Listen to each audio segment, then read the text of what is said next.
Aunty हजुरको नाम के हो? विष्णुमाया। अनि हजुरको समस्या के थियो? मेरो त्यो नसा चेपेको थियो। नसा चेपेको है? अँ, अनि अहिले हजुरको अवस्था कस्तो छ? ठिकै छ। अहिले नसा चेपेको ठिक भयो है? ठिक भयो। यो तपाईँले कति वर्ष अगाडि उपचार गर्नुभएको थियो? भयो होला 10 वर्ष जति त भयो होला। है 10 वर्ष अगाडि तपाईँले नसा चेपेको उपचार गर्न आउनुभएको थियो है?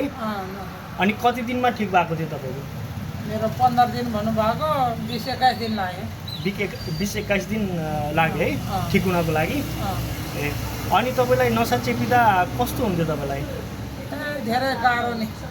है? अँ, के गर्न कसरी गाह्रो हुन्थ्यो? के गर्न?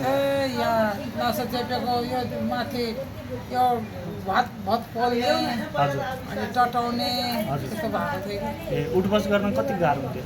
गाह्रो धेरै धेरै दिशा पिसाब गर्न पनि गाह्रो हुन्थ्यो होला गाह्रो जस्तै थियो। है?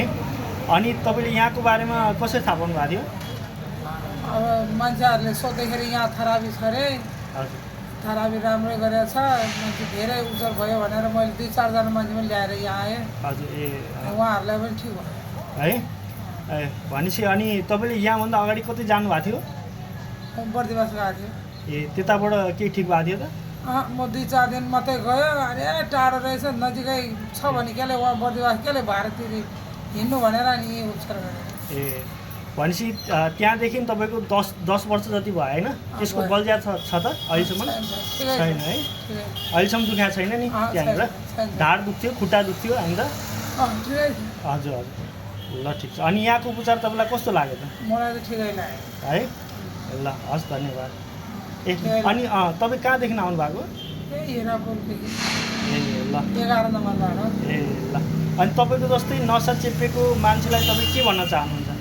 अब मैले सबैजनालाई त्यहाँ राम्रो उपचार हुन्छ। हजुर अब मलाई त ठिक भयो, यति वर्ष भयो। हजुर त्यही मलाई उ थियो, मैले एकदम ठिक भयो भनेको साथीहरूलाई। ल ल ठिक छ हस्